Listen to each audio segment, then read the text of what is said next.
All right, today we're going to be beginning the first part of titration, and we're going to need to revisit an old buddy.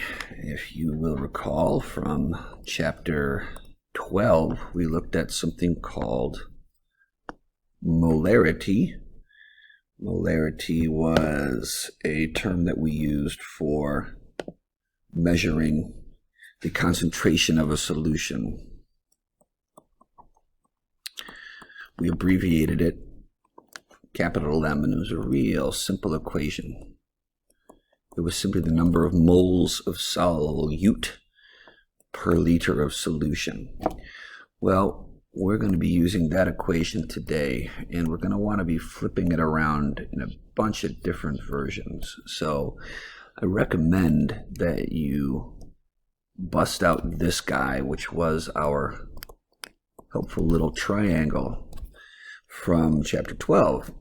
And what this tells us is that if we want to find molarity, this guy, it's simply moles divided by liters. If we wanted to find liters, it would be moles over molarity. So if you're looking for volume, moles over molarity. And finally, and this is one that we're going to use quite a lot, if you were looking to find moles, it would be equal to molarity times volume. So we're going to take our dissociation equation for a bunch of different sample acids or bases, and we're going to try to use this to determine things like how many moles of this particular solute do we have. Let me give you an example of a type of question you can expect me to ask. All right, here's a good example, type of question you can expect to see in, a set of practice problems or maybe on a quiz. And check out what it's asking. It's asking for moles of this particular solute. Now, we'll get into the dissociation stuff in a little bit. That'll be next week. But for right now, we're just going to be asking how many moles of this particular solute do we have if we have a volume of 50 milliliters. Be careful, that's milliliters, not liters. And we have a concentration of 1 times 10 to the negative third molar. So a couple things that we could do with this. First thing I'm going to do is I'm going to find moles, and I'm going to use this version of the equation. Moles is equal to molarity times liters. And be careful because this is in milliliters. So we're going to get our moles, or molarity, and we'll put that right here. We'll say 1 times 10 to the negative third molar. And we'll get our volume into liters. And you know how to do that. You know that there are 1,000 milliliters in a liter. So we're simply going to divide by 1,000. And that means we're just going to move the decimal place from here 1, 2, 3 decimal places.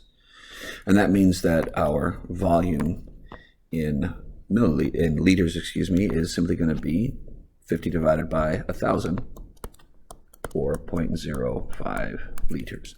Now, if you're paying attention to the units, you know that molarity is moles over liters, and that means liters cancel. So let's take our calculator and bust this out, and I'll use my fancy one that's on the screen. And what we'll do is we'll say 1 times 10 to the negative third. Let's make sure I do that right. 1 times 10 to the negative third, and we're going to multiply this by 0.05. We've already verified that the units cancel, and here is our molarity. We'll simply say we have a molarity of 5 times 10 to the negative fifth. I'm sorry, that's not molarity, that's moles. We just found moles. A couple things I could ask you to do with this. Next week, we'll dissociate and use this to find out how many moles of H plus we have in solution. But for today, I'm simply going to ask you to tell me how many grams of HNO3 this is. And you guys know how to do this because we've been doing this since chapter 3, where we say, here's how many moles we have. 5 times 10 to the negative fifth moles of HNO3. On the bottom of this conversion, you'll put 1 mole. And remember that when you're doing this, these are always the same. The molar mass of HNO3 is something else you know how to do, because H has a mass of 1 gram, nitrogen has a mass of 14 grams, and oxygen has a mass of 16 grams, and there are 3 of them. So the total mass is 63 grams. So how many grams of HNO3 are we talking about here? Let's bust out our calculator. And we'll simply say 5 times 10 to the negative fifth. We'll multiply this by our molar mass, 63 grams. 0.00315 grams. And that's all we do. 0.00315 grams of nitric acid.